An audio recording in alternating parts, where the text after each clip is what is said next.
Hello everyone, कैसे हैं आप लोग। हम राजस्थान के प्रमुख ग्रंथों के ऊपर पहले एक वीडियो जारी कर चुके हैं।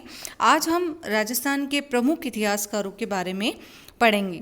स्रोत सामग्री का वैज्ञानिक रूप से अध्ययन कर तथ्यों के विश्लेषण द्वारा इतिहास को लिखने का कार्य करने वाला व्यक्ति इतिहासकार कहलाता है। राजस्थान के इतिहास पर प्रकाश डालने वाले ऐसे विद्वानों में कई व्यक्तियों का नाम है, किंतु यहाँ हम उन इतिहासकारों का ही उल्लेख करेंगे जिन्होंने राजस्थान के इतिहास को सबसे पहले संग्रहित करने का वैज्ञानिक प्रयास किया था।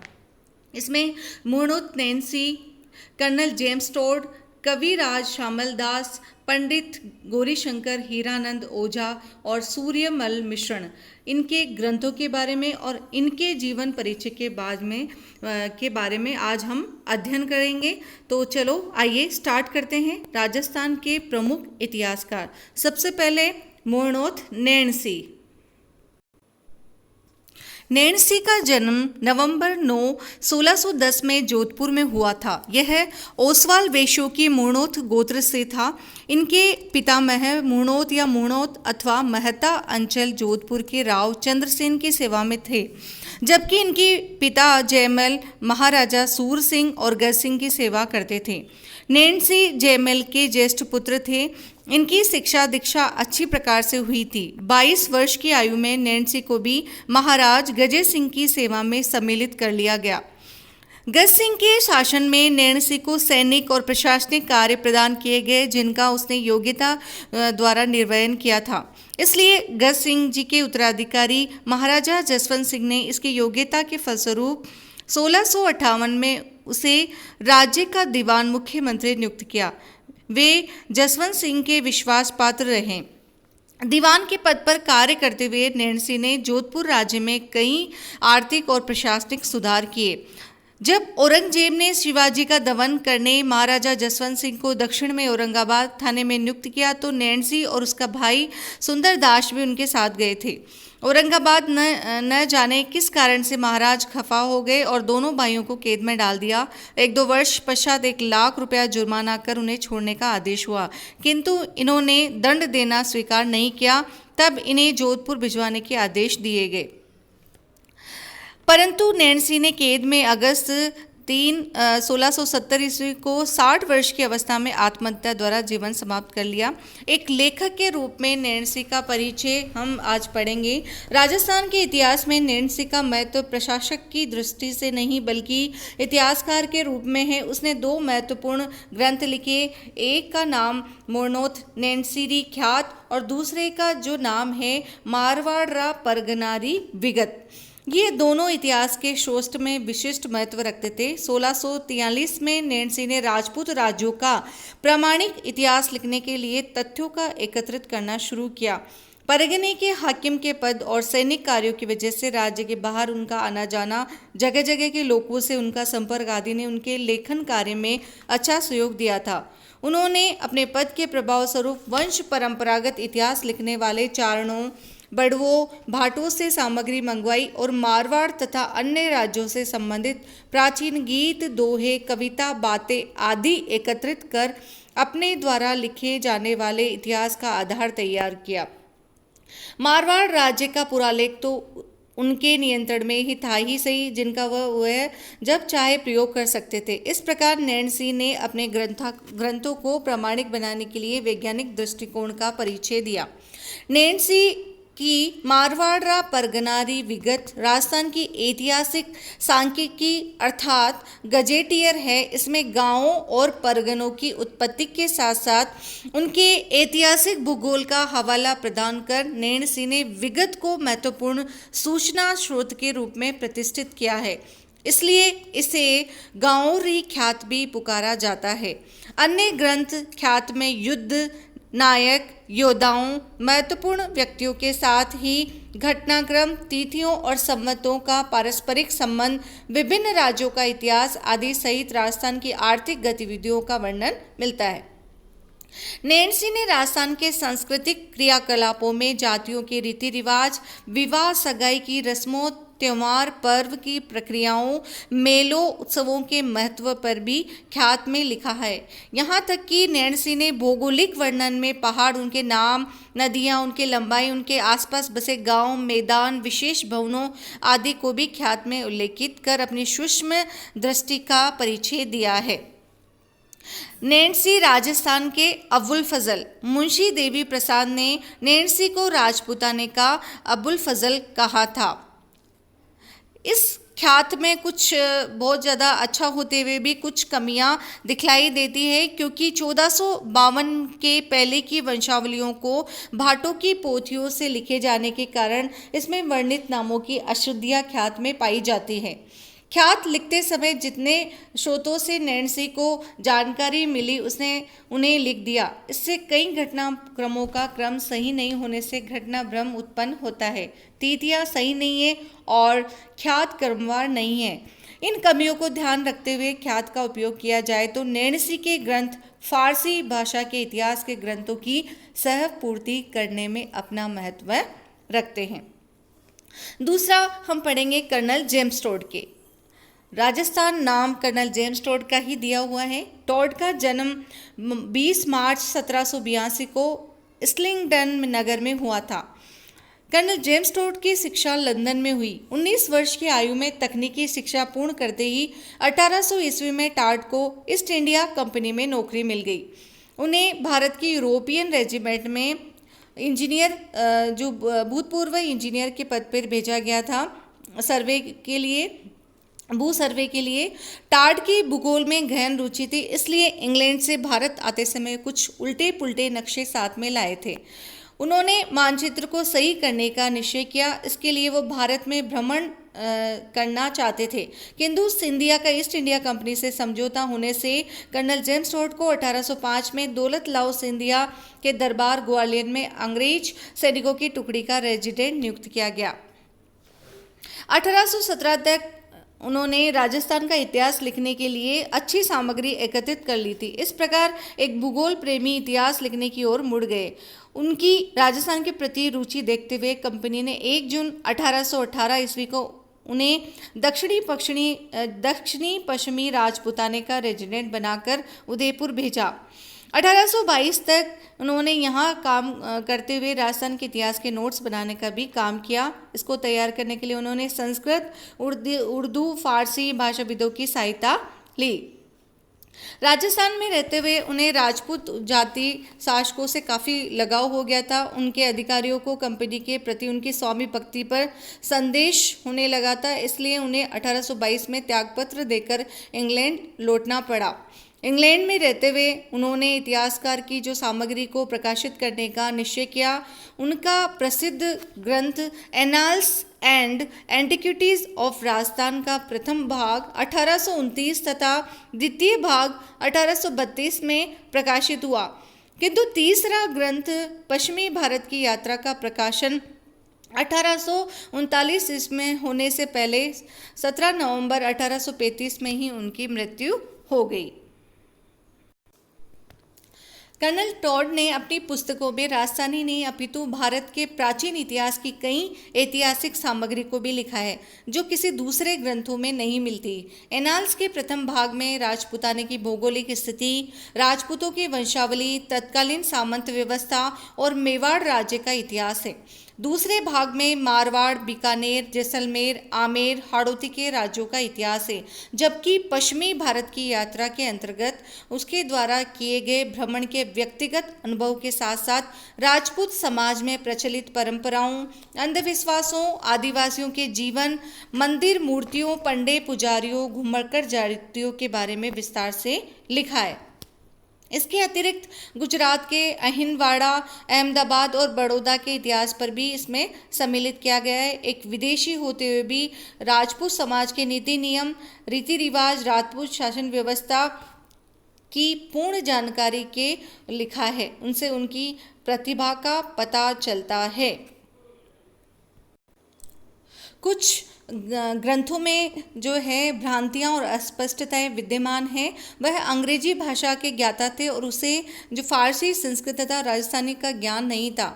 उन्होंने इन भाषाओं के तथ्यों को अन्य विद्वानों से अनुवाद की सहायता प्राप्त करके इतिहास लिखा था। इसलिए कई जगह उन्होंने ग्रंथों में तथ्य की भावना का दोष उत्पन्न हो कर दिया। कई जगह इतिहास के स्थान पर रोमांचकारी कहानियों ने स्थान ले लिया है। एनाल्स में काल एवं तिथि की अशुद्धियां भी पाई जाती है। उदाहरणार्थ, मारवाड़ के राठौड़ राज्य के संस्थापक सिंहा का राजस्थान में आने की 10वीं शताब्दी बतलाना, आमेर के कछुओं के राज्य की स्थापना की तिथि 967 ईस्वी लिखना, टोट की अन्य कमी उनका मराठों के प्रति विद्वेष भाव रखना था। वह मराठों के अभियानों का वर्णन अतिशयोक्तिपूर्ण ही करते हैं। इस प्रकार आंग्ल राजपूत राज्यों के संबंधों पर भी वो मौन से हैं, जबकि उन्हें पूर्ण ज्ञान था। लेकिन इतना होते हुए भी ये जो ग्रंथ है वह राजस्थान के इतिहास को समझने का अद्भुत और मौलिक ग्रंथ है। नेक्स्ट हम पढ़ेंगे कविराज शामल दास। राजस्थान के आधुनिक इतिहासकारों में शामल दास का स्थान महत्वपूर्ण है। इनका जन्म ढोलकिया जिला भीलवाड़ा गांव में 5 जुलाई 1836 को हुआ था। उन्होंने 8 वर्ष की आयु में संस्कृत के ग्रंथ पढ़ना शुरू कर दिया था और 11 वर्ष की अवस्था में उन्हें राणा स्वरूप सिंह ने अपने राज्य में सेवा में ले लिया था। सेवा में रहते हुए उन्होंने संस्कृत, फारसी, अंग्रेजी का अच्छा ज्ञान प्राप्त कर लिया था। 1871 में राणा शंभू सिंह ने शामल दास को इतिहास लिखने का कार्य प्रदान किया, किंतु 1874 में राणा की मृत्यु उपरांत उनके उत्तराधिकारी सज्जन सिंह ने उनके अधीन एक इतिहास कार्यालय स्थापित कर इतिहास लिखने का दायित्व दिया। इसके साथ ही महाराणा का व्यक्तिगत पुस्तकालय वाणी विलास भी उनके सपुर्द कर दिया गया। इस कार्यालय में पंडित गौरी शंकर हीरानंद ओझा को सचिव नियुक्त किया गया। वहाँ संस्कृत एवं पुरातत्व के ज्ञाता गोविंद गंगाधर देश पांडे, फारसी के विद्वान मौलवी अब्दुल गनी खान, शिलालेख विशेषज्ञ पंडित गौरीशंकर ओझा, इतिहासविद मुंशी देवी प्रसाद, इंग्लिश के ज्ञाता बाबू राम नारायण दुग्गर आदि को रखा गया था। 21 वर्षों के निरंतर सामग्री संकलन, विश्लेषण तथा उसके लेखन के पश्चात वीर विनोद नामक इतिहास का ग्रंथ 2 भागों में तैयार हुआ। 1892 में जब यह ग्रंथ प्रकाशित हुआ तब राणा फतेह सिंह ने अज्ञात कारणों से इसे प्रतिबंधित कर दिया। यह प्रतिबंध राजस्थान के निर्माण होने के बाद ही उठ सका था, इसलिए 30 वर्षों तक इसका इतिहासोपयोग नहीं हो सका। इसके पूर्व इसके सहायक पंडित ओझा लिखित इतिहास के ग्रंथ प्रकाशित होकर बाजार में वितरित हो चुके थे। वीर विनोद, इस ग्रंथ में शामल दास ने राजस्थान के भिन्न भिन्न राज्यों का इतिहास लिखा है जिनका संबंध उदयपुर राज्य से लिखा रहा है। वैसे यह ग्रंथ मूल में उदयपुर राज्य का इतिहास ही है। इस तरह संपूर्ण ग्रंथ राजस्थान के इतिहास का स्वरूप धारण कर लेता है। वीर विनोद में प्राचीन काल से उनके जीवन काल तक के राजपूताना के राज्यों का भौगोलिक, राजनीतिक, सामाजिक और सांस्कृतिक वर्णन किया गया है। शामल दास ने अपने ग्रंथों में शिलालेखों की नकल के साथ साथ फारसी फरगनों को भी ज्यों का त्यों प्रस्तुत किया है। इनका उद्देश्य शायद स्रोतों को एक पक्षीय होने से बचाना था। वीर विनोद की उपयोगिता इस कारण अधिक है कि मेवाड़ की राजकीय सामग्री उन्हें सुलभ थी, जो कि आज विलुप्त हो चुकी है। नेक्स्ट हम पढ़ेंगे पंडित गौरीशंकर ओझा। राजस्थान के इस प्रसिद्ध आधुनिक इतिहासकार का जन्म 15 सितंबर 1863 को सिरोही जिले के रोहिड़ा गांव में हीरानंद के घर पे हुआ था। इन्होंने अपनी प्राथमिक शिक्षा सिरोही में तथा हाई स्कूल तक मुंबई, तत्कालीन बम्बई में शिक्षा ग्रहण की थी। 1888 में जब वह उदयपुर आए तो उन्हें शामल दास के सहायक के रूप में इतिहास कार्यालय में नियुक्ति दी गई। 1890 में मेवाड़ राज्य के म्यूजियम का क्यूरेटर बनाया गया। 20 वर्ष तक उदयपुर सेवा करने के पश्चात पंडित ओझा अजमेर के रेजिडेंट कर्नल अर्स्किन के आग्रह पर अजमेर चले गए, जहां 1809 में उन्हें राजस्थान म्यूजियम का क्यूरेटर बना दिया गया। यहाँ उन्होंने 30 वर्ष तक कार्य किया। राय बहादुर महाउपाध्याय से सम्मानित ओझा को बनारस हिंदू विश्वविद्यालय ने डी लिट की मानद उपाधि भी प्रदान की थी। ऐसे इतिहासज्ञ का 84 वर्ष की आयु में 17 अप्रैल 1947 को पैतृक गांव रोहड़ा में मृत्यु हो गई। पंडित हीरानंद द्वारा लिखित ग्रंथ। प्राचीन शिलालेखों, मुद्रा तथा ताम्रपत्रों को पढ़ने की कठिनाई को दूर करने के लिए 1894 में पंडित ओझा ने प्राचीन लिपि माला नामक पुस्तक प्रकाशित कराई थी। उन्होंने विभिन्न राज्यों के इतिहास में सिरोही, डूंगरपुर, बांसवाड़ा, प्रतापगढ़ राज्य का एक एक भाग तथा उदयपुर, जोधपुर, बीकानेर राज्य के दो दो भाग लिखकर राजस्थान के इतिहास पर विस्तृत सामग्री प्रदान की। ओझा द्वारा लिखित राजपुताने का इतिहास नामक ग्रंथ की पहली जिल्द में 4 भाग है। कुल मिलाकर पंडित गौरीशंकर ओझा ने इतिहास की 11 पुस्तकें, मध्यकालीन संस्कृति पर 1 पुस्तक तथा कई शोध पत्र लिखे हैं। अर्स्किन के राजपुताना का गजेटियर में भी ओझा का सहयोग रहा था। इनके अलावा पृथ्वीराज विजय, नैणसी ख्यात और रेनाल्ड्स के संपादन तथा शुद्धि का कार्य भी उन्होंने किया। महत्व। पंडित ओझा मानते थे कि इतिहास मानव समाज के लिए अत्यंत उपयोगी है, क्योंकि इतिहास के बगैर समाज निर्जीव सा है। इन्होंने इसी आदर्श को ध्यान में रखकर तथ्य एकत्रित किए थे। यद्यपि ओझा द्वारा इतिहास के सभी स्रोतों जैसे शिलालेखों, दानपत्र, सिक्के, ख्याते, रासों, प्राचीन पांडुलिपियाँ, फारसी, गुजराती, मराठी, इंग्लिश में प्रकाशित अप्रकाशित ऐतिहासिक सामग्री, टोड के ग्रंथ को आधार बनाकर राज्यों का इतिहास लिखा था, किंतु उनकी रुचि पुरातत्व में अधिक होने से शिलालेख, मुद्रा, दानपत्र आदि को उनकी कृतियों में महत्वपूर्ण स्थान मिला है। उन्होंने हजारों मील पैदल अथवा घोड़े पर यात्रा कर राजस्थान के नए तथ्यों को उजागर किया था। इतना होने पर भी ओझा लिखित इतिहास में कुछ दोष रह जाते हैं। उनके अंग्रेजों के प्रति प्रेम ने अंग्रेजों की कार्रवाइयों को अपने इतिहास में गौण कर दिया। राजस्थान के सामाजिक धार्मिक सुधार आंदोलन पर उन्होंने कुछ नहीं लिखा और स्वतंत्रता आंदोलन पर जो ओझा है वो मौन ही रहे थे। फिर भी ओझा के ग्रंथ राजस्थान के विशाल चित्र को प्रस्तुत करने में सक्षम है। नेक्स्ट हम पढ़ेंगे सूर्यमल मिश्रण। महाकवि सूर्यमल मिश्रण का जन्म 19 अक्टूबर 1815 को बूंदी के गांव हिरणों में हुआ था। उनके पिता चंडीदान अपने समय के प्रखंड विद्वान रहे थे, इसलिए सूर्यमल की जो शिक्षा हुई अच्छी प्रकार से हुई। सूर्यमल मूलतः कवि थे। उन्होंने 10 वर्ष की आयु में साहित्य रचना प्रारंभ कर दी थी। उनके लिखे गए ग्रंथों की संख्या 7 है। उनकी प्रसिद्धि वंश भास्कर नामक ग्रंथ के कारण है। सूर्यमल बूंदी के राज्य के 5 रत्नों में से एक माने जाते हैं। उनकी प्रसिद्ध जो रचना है वो वंश भास्कर है। इस ग्रंथ का क्षेत्र अत्यंत विस्तृत है। यद्यपि इनके लिखे हुए जो ग्रंथ है उनका उद्देश्य बूंदी के हाड़ा राजवंश का इतिहास लिखना था। वंश भास्कर में सृष्टि की रचना से प्रारंभ होकर भारत में अंग्रेजी राज्य की स्थापना तक का इतिहास बतलाता है। 1857 ईस्वी के स्वतंत्रता संग्राम का वर्णन इसमें संक्षिप्त है, फिर भी महत्वपूर्ण है क्योंकि सूर्यमल मिश्रण इसका जो प्रत्यक्षदर्शी रहे थे। 4000 छपे हुए पृष्ठों का यह विशाल ग्रंथ 16 वर्ष के परिश्रम और 8 लेखकों की सहायता से प्रारंभ किया गया था। सूर्यमल मिश्रण को जो भी इतिहास की सामग्री मिली उनका उपयोग उन्होंने इस ग्रंथ में किया। इसलिए वंश भास्कर में केवल राजनीतिक इतिहास ही नहीं मिलता, अपितु सामाजिक, सांस्कृतिक तथा प्रशासनिक इतिहास के वर्णन भी इसमें मिलते हैं। सूर्यमल मिश्रण का ये ग्रंथ उनके निष्पक्ष लिखने की प्रकृति के कारण अधूरा रह गया था। उनका आदर्श वाक्य था, इतिहास प्रशंसा के हाथों द्वारा नहीं लिखा जाता। इसलिए उन्होंने हमेशा सत्य लिखने का समर्थन किया और सत्य पर आँच आती देख बड़े से बड़ा लोभ ठुकराने में संकोच नहीं किया। सूर्यमल मिश्रण ने महाराव राम सिंह से सत्य ही लिखने की शर्त पर वंश भास्कर को 1840 में लिखना प्रारंभ किया, किंतु जब महाराव राम सिंह के दोषों का वर्णन होने लगा तो ये ग्रंथ लिखने से रोक दिया गया। इससे स्पष्ट होता है कि मिश्रण में एक अच्छे इतिहासकार का एक अच्छा गुण स्पष्टवादिता विद्यमान थी, जो उनके ग्रंथ की भी विशेषता थी। अगर कुछ समालोचना की बात करें तो सूर्यमल मिश्रण को जहाँ से भी सामग्री मिली उन्होंने इसको बिना ऐतिहासिक परख ज्यों का त्यों ग्रहण कर लिया। उनका वीर सतसई भी 1857 की क्रांति के दौरान ही लिखा गया था।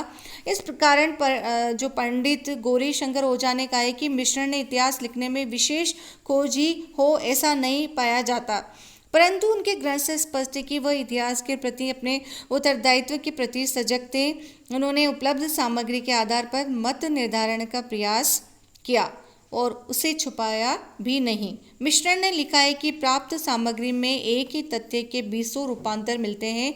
मैंने अन्य साधनों के अभाव में उन्हीं को समावेश कर लिया, अतः पाठक को अपने बौद्धिक कौशल से ही तथ्यों का सार ग्रहण करना चाहिए। वंशभाष्य का महत्व इसी में है कि इसमें ऐतिहासिक सामग्री का विशाल संकलन है। इस प्रकार इस वीडियो द्वारा राजस्थान के प्रमुख इतिहासकारों का पता चलता है। अगले अध्यायों में हम दूसरे विषय पर जो है चर्चा करेंगे। नमस्कार।